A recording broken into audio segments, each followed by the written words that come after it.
5% GDP increase हुँदाखेरि एकछिन gross domestic product भन्छ, जीडीपी भन्छ त्यहाँ। ग्रस डोमेस्टिक प्रोडक्ट भन्छ, जीडीपी भन्छ त्यहाँ।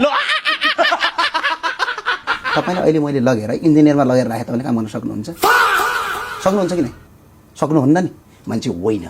This is objection, right place right person. We are the needed for the Nepali people sir in this the way.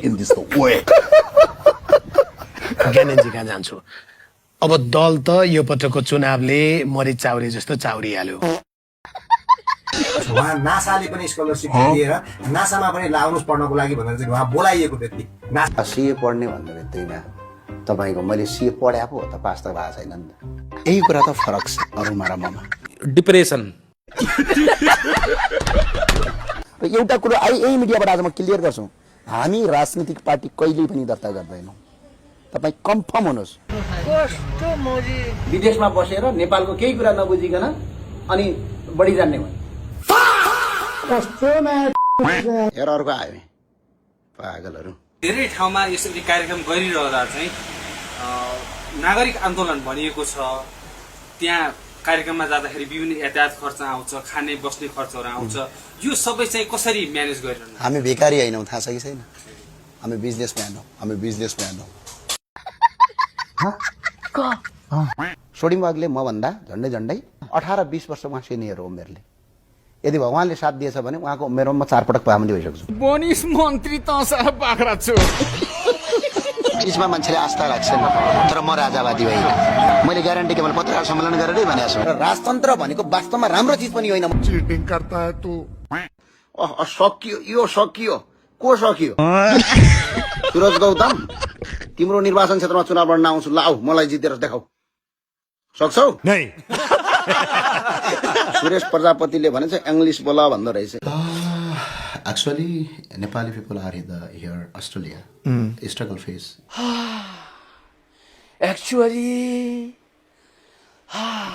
Actually, Nepali people are in the here Australia. English बोल्ने भने भाइ तिमी America जा, त्यहाँ America कुइरेहरूको toilet पुछेर बस केटा। त्यही अंग्रेजी बोल्नु त जा भाइ। हामी नेपाली हो, नेपालीमा बोल्छु भाइ, बुझ्यौ? सुरेश के अरे प्रजापति हो कि भाइ? त डेभिड क्यामरुन होस् कान्छा। तँ जस्तो बेल्चा हाने हो, पढ्या हो, चार्टर एकाउन्टेन्ट पढ्या हो केटा। तँ जस्तो बेल्चा हाने हो। तपाईले सुरुका अन्तर्वार्ताहरूमा आफूले नासाबाट छात्रवृत्ति पाएको भनेर दाबी गर्नुभएको रहेछ। फेरि तपाईले पछि दिल्लीमा चार्टर एकाउन्टेन्ट उत्तीर्ण गरेको भनेर वर्षौंसम्म जनतालाई भ्रम छर्नुभयो। तपाईलाई अझ उत्तर दिन सजिलो हुन्छ यहीसँग सम्बन्धित भिडियोहरू अनि त्यसपछि 2064 सालमा गरे इन्डियन एरोनोटिक्समा। मैले पनि त्यहाँ पनि मैले काम गर्ने अवसर पाएको थिएँ, तर मैले पछि गरिनँ के। जुन अहिले उडिसामा छ, जसमा तपाईको अग्नि 5 बनायो, त्यतिखेर म सिलेक्टेड पर्सन हो इन्डियाको अग्नि 5, तर मैले त्यतिखेर जब गरिनँ। कारण किनभने अर्काका देशका लागि म हतियार बनाउँदिनँ, किनभने नेपाल चाहिन्छ। यो चाहिँ राम्रो गर्नुभयो। यो चाहिँ विनयजङ बस्नेत भन्ने मान्छेसँग हामीले कमेडी गरेको भिडियो बाहिर ल्याइदियो है।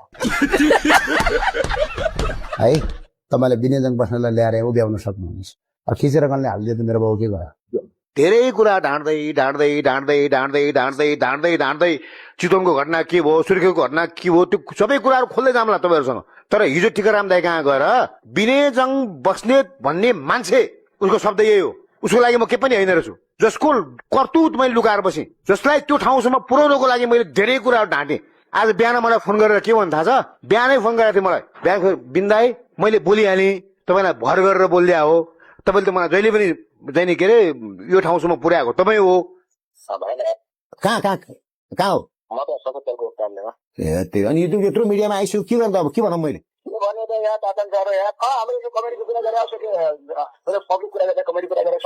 त्यही भन्दै नि तिमीले यो बारेमा त मैले 42 लाख पोल्छ मेरो दाइले भनेर समझमा पहिले मान्ने हुँदाखेरि बोल्नु पर्ने थिएन। अब के गर्नु मैले? उसले भनेको सही भन्दै नि मैले।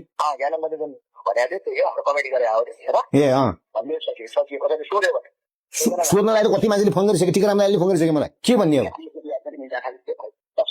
जाठा होइन नि त्यो मान्छे मिडिया हुन्छ यार अग्नि 5 एसएलसी फेल भए मान्छेले अग्नि 5 को कुरा नगरे हुन्छ सीए त के पनि होइन त्यसको लागि के पनि होइन कहाँ सीए भने त त्यसलाई फुल फर्मै थाहा छैन होला भनेपछि यस्ता मान्छेले आज आएर देश बनाउँछु भन्छ अनि जुम्लाको सोझा जनतालाई झुक्क्याउँछ ज्ञानेन्द्र साईले क्या विदेशतिर बस्ने मान्छेहरूलाई नि औकात नभएको सडक छापहरू भनेर भन्यो क्या औकात त सबैको औकात छैन यो नेपालमा अहिले कसैको औकात छैन माया छैन सदनमा पुग्नै नहुने व्यक्तिहरू पुग्ने मध्येमा ज्ञानेन्द्र साई पनि हो पुग्नै नहुने व्यक्तिमा जनताको अत्याधिक मत छ तपाईँ दुई छ मत त हामीलाई थाहा छँदैछ नि देदिया बन्दुक हो गए हलदार भन्ने एउटा उखान राम्रो छ फ्याट्ट भन्न सजिलो छ इन्डियन एरोनोटिक्स हेर्नुहोस् यो एसएलसी फेल भए मान्छे इन्डियन एरोनोटिक्स पाएको थिएँ तर मैले पछि गरिनँ जुन अहिले उडिसामा छ जसमा तपाईँको अग्नि 5 बनायो त्यतिखेर म सेलेक्टेड पर्सन हो इन्डियाको अग्नि 5 तर मैले त्यतिखेर जब गरिनँ त्यो टिकराम दाइले मलाई बिहान फोन गर्नुभयो के त यो भन्नुभयो मैले दाइ उसले जिन्दगीमै कमेटी गरिरहेछ मान्छेलाई कमेटी गरेर उसले चाहिँ नमाच्या खुट्टालाई भाँचो बनायो त्यसपछिबाट चाहिँ नि यसो त्यसले यस्तो गर्छ यस्तो जिब्रो हल्लाएपछि त्यसले केही न केही दिमाग लगायो लास्टमा आएर के भन्यो नासाले बोलाएको भने त म नासा भन्ने कलेजले बोलाएको हो भनेर त्यस्तो भन्न पछि नपर्ने मान्छे भने त्यो Give me answer. I want to talk to you English language because I'm very talented journalist in Nepal. English language tell me about many more subjects when I asked question.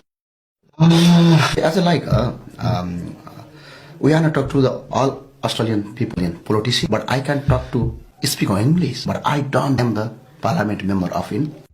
भारतमा गएर आधा सिए जापानमा आएर आधा सिए नेपालमा हुँदा राजाको कुरा जापान आएपछि गाजाको कुरा देख्यौ होइन जापानको तरफ यही हो साथी पिउने र नपिउने बिचको झाड खाने र नखानेको फरक